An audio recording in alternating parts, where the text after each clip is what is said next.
please stand and take a moment of silence to honor those that were so tragically taken in 1027. Thank you.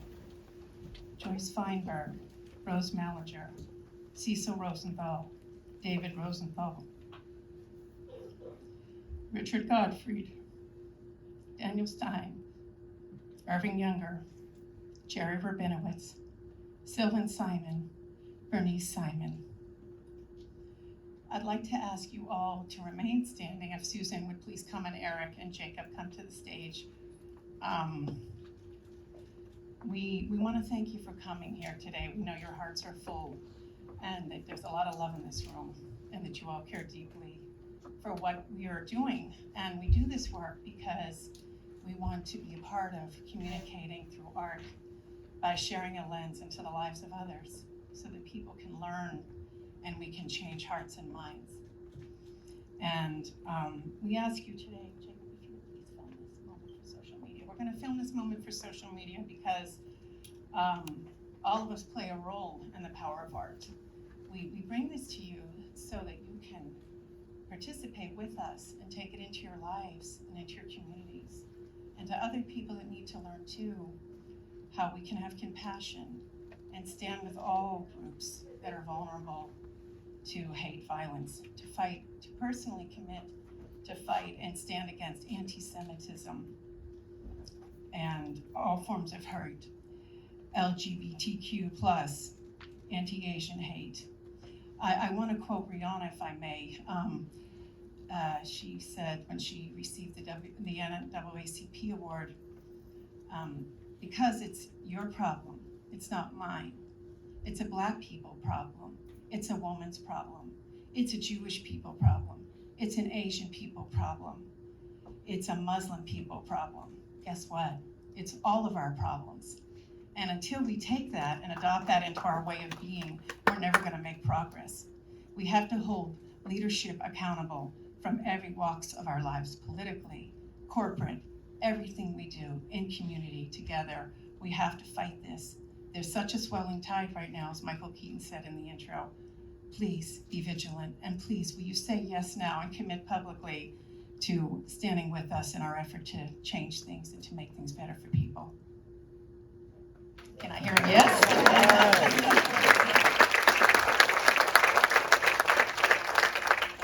Well, thank you so much. I have a lot of people to thank. Susan Margolin, who's standing here with me. Ethan, you should get up here. And they, my sister filmmakers, they said yes. We were, I was in Pittsburgh the day of the attack at my childhood home, and I want to acknowledge Elliot Joseph. You can all be seated if you like. That's probably. But there's a lot of special people here that I need to acknowledge because one person doesn't do this. It does take a community of people. And Elliot Joseph, if you would please kindly stand. This gentleman here, whose family had to endure the horrors of the Holocaust, who lost his sister, his dearly beloved sister on 9/11, was the first person to give us a grant to say, go, film, document, tell the story. And every time there were challenges, I would call him and I'd say, oh, Elliot, this is happening. And he would say, I'm on my way to play handball. I'm on my way to play table tennis. What? Okay, got it. Good, we're fixed? Good. Okay, call you later. So he was consistently always there. Michael Keaton, Mark Cuban, they're both from Pittsburgh. And I didn't know either one of them personally. People brought me to them, but I knew Mark Cuban was from Pittsburgh, and I wrote to him, and 8 minutes later, he wrote back and gave us a grant. So the power of support was phenomenal. Also, Eric Schuman, who, former Tree of Life congregant, was a phenomenally gifted editor, writer, really helped me bring the film to where we are now. I don't know if Lorena Luciano is here. I didn't see her, but if she is, please stand, and she should be up here, but she also played a significant role in the editing. She has the best earrings of any editor I've ever worked with, and the best passion for love and wanting to keep us all going. So, and Jacob, my rock, who never, ever said no. We have to get it done, and he'd always encourage me. The encouragement was phenomenal. this isn't an easy story to tell, but you know, a lot of movies take us away, but documentaries challenge us. They make us uncomfortable. They make it difficult for us to process sometimes, but it awakens us and reminds us consistently that we need to keep doing more work to make social movement possible. And so I really want to just, as Raphael is looking at her watch, turn it over to this phenomenal panel we have, and thank you, thank you, thank you.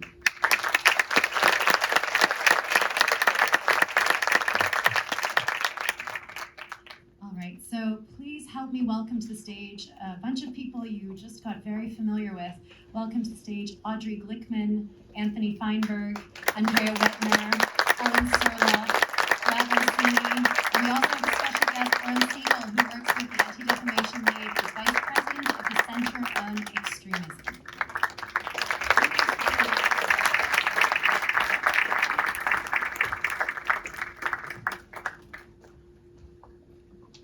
And also, our shofar player is here.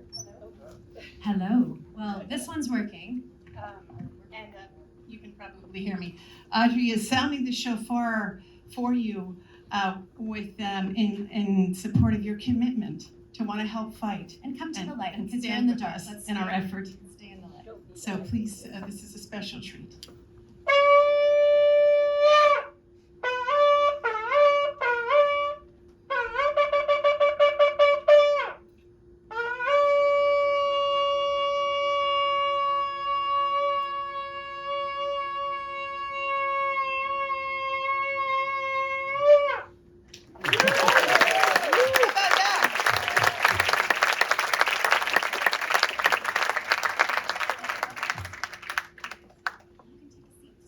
To my panelists, please take a seat. I'm just here handing out your microphones because I only have two hands. But please join me. Let's cross the bridge to the other side, right here. So please follow me.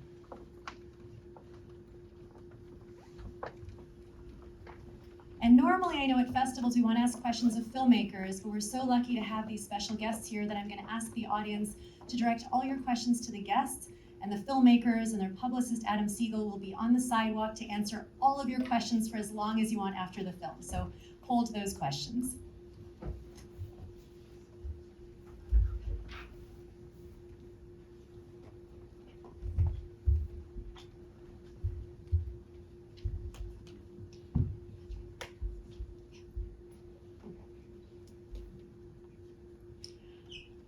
I'll start us off with some questions, and then please raise your hand and we'll take some questions from the audience. First of all, thank you so much for joining us for the screening today. I know it really means a lot to me. It means a lot to the audience. I'm the granddaughter of Holocaust survivors, and you know, this whole thing means a lot to a lot of us for different reasons, but it's really important that this film is in the world. Brad, I wanted to start with a question for you. When we see you in the film, it's under a different time, a different administration, and I was wondering what your thoughts are now that we're, you know, under a new administration and we're in 2021, how things have changed, and just some of your impressions. So I think it's really important to understand, and I think we all realize the times we live in, and unfortunately we're in an incredibly divisive time in our country, far left, far right, and we see rhetoric we've never seen before. And I work now nationally with an organization, Secure Community Network, that looks to place security programs in Jewish communities all across North America. And it's a shame that we need that as a community. But what I have seen recently, I spent a lot of years in the FBI, and right now there's a new initiative called Protecting Our Communities Together. We now live in a time where law enforcement does a phenomenal job, but everybody in our community, whether you're Jewish, person of color, Muslim, whatever you are, we all have a responsibility to keep ourselves safe and sound. And that's really on us as well. And as I see the incredible hatred towards the community that I serve on a daily basis, every single day we monitor threats and respond to incidents across the country in the Jewish community. Unfortunately, it's not getting better. I hope to see a day that it is getting better, but we as a community have it in our power to really work together, work with law enforcement, and really, as you saw in the film, with the folks that have been trained in active shooter, understanding situational awareness, or understanding their surroundings. We need to work even harder now as we are divisive. We now live in a time where you see violent, right-wing ideology in the United States, white supremacy, identifying with international terrorism. I never thought as a law enforcement professional that we would see white supremacists siding with Al-Qaeda and spewing out hatred into the entire community. We are that center of the hatred. And so for me, I don't look at the ideology, I look at behaviors, and I look at security procedures, practices, and protocols. And I think it's ever more important for us. When I started working Jewish communal security, there were 19 professionals across the country. There's now about 70 of us. Retired FBI agents, retired Secret Service, retired chiefs of police from the community, working with our affected and targeted communities. We need to work harder. And we need to recognize that hate. The first synagogue, and I'll go very quickly because I know there's a lot of people here. The very first shul I was ever in Pennsylvania, I do threat and vulnerability assessments. And I asked the temple administrator, do you get hate mail? And this is a whole laundry list of questions. And she said, oh, absolutely. What do you do with it? What was her answer? We throw it away. That was January 10th of 2017. I think culturally we have changed. Our mindset in the Jewish community has changed. We need to change. We can't dismiss any sign of hate. We need to report it to local police if it's an emergent nature, to our security directors, to our partners at the ADL. We need to collect, analyze, and assess what the true threat is in our community. And we need to work harder as a community. And it's not just law enforcement's responsibility, it's our community's responsibility. Thank you for that. Oren, and with your work with the ADL and especially, cataloging terrorism and extremism, what have you seen the patterns to be since the shooting? Yeah, thank you for that. I actually want to start with one comment, because it's easy to be feeling helpless at a time like this. But I will say that this moment in time, I actually believe is going to be remembered, not for the hate and the extremism that we see every single day, but for the way people respond to it.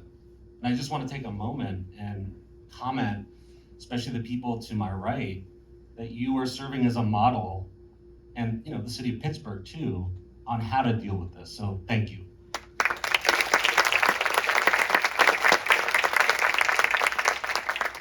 Unfortunately, there are the realities. I have a team that spends most of their time in the spaces that extremists are operating, or they're planning. And, I always say they're in the same spaces where my 10-year-old is. That's where extremists exist, on TikTok, on Instagram, on gaming platforms. And unfortunately, the shooter in this awful incident, we have been monitoring. Here's the reality. It was completely unremarkable what he said on his social media. There are thousands of others like him. Now, he's remarkable because of what he did, but the problem is that there's so much out there. But the good news is, this is a battle of hearts and minds. This is about a carrot and a stick. So you talk to people, you bring them in to explain to them when they're open as to the consequences of hate, but you also have the stick. And so if we see somebody who we feel is going to create fear and anxiety in a community and may pose a threat, that's where we work with law enforcement. And my last point is this is not just a battle in Pittsburgh. This is not just a battle for those who do this professionally. All of us, all of you in this room have a role to play in fighting against this hate. I actually think we're going to win. Amen.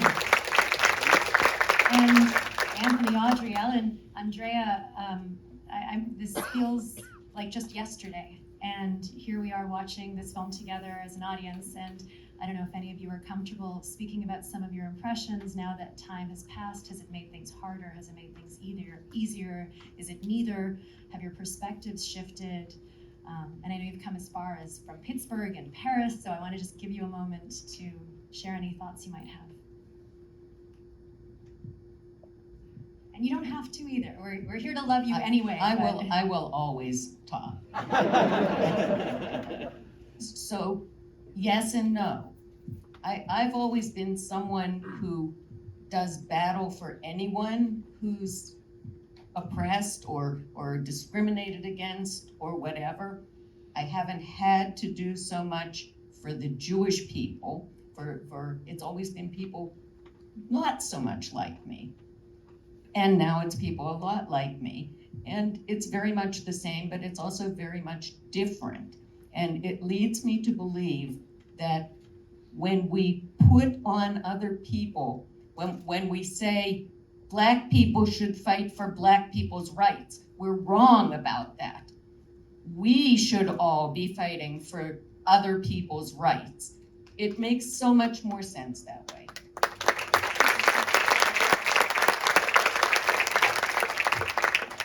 Would you like to share anything?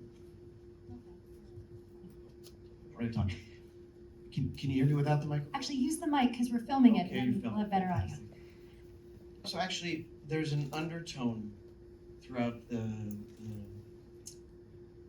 film about hate. There's an undertone about weapons. But as you probably saw the couple of times where my family and I appeared, we took a different view on how to move forward. And you notice the word is actually quite specific. It's not move on, it's move forward. And so it's not forgetting, it's continuing with. And that is, number one, how to remember. You heard about the mitzvahs, the good deeds, trying to perpetuate that. So that's a positive way to remember. And we're also really ingrained in how to prove that we're still here. Now allow me to have a slight religious diversion here. In the weekly reading that was just read yesterday for the Jewish people, those who do the annual cycle, the last part of the reading is about how God tells Jacob, just so happens, who previously slept on a rock, it's time to leave, time to leave Lebanon. And that, I think, is the other point that a lot of us have made, and that is we win, we stay, we expand, we grow, we continue to do the good deeds and spread the goodness in memory of the 11 of which I knew 7. I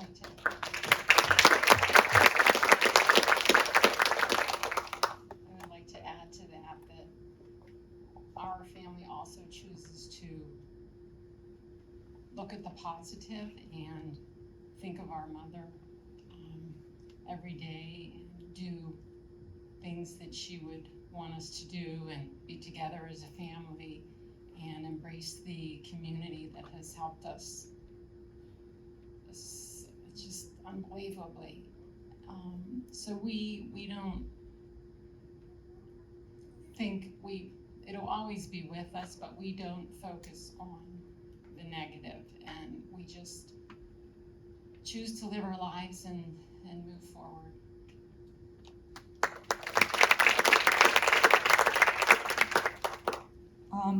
So I'm going to respond to the part of the question about what's it like seeing the film now, 3 years later. But if I just may, I have to do this. I have to thank Trish. Trish has poured her heart and soul into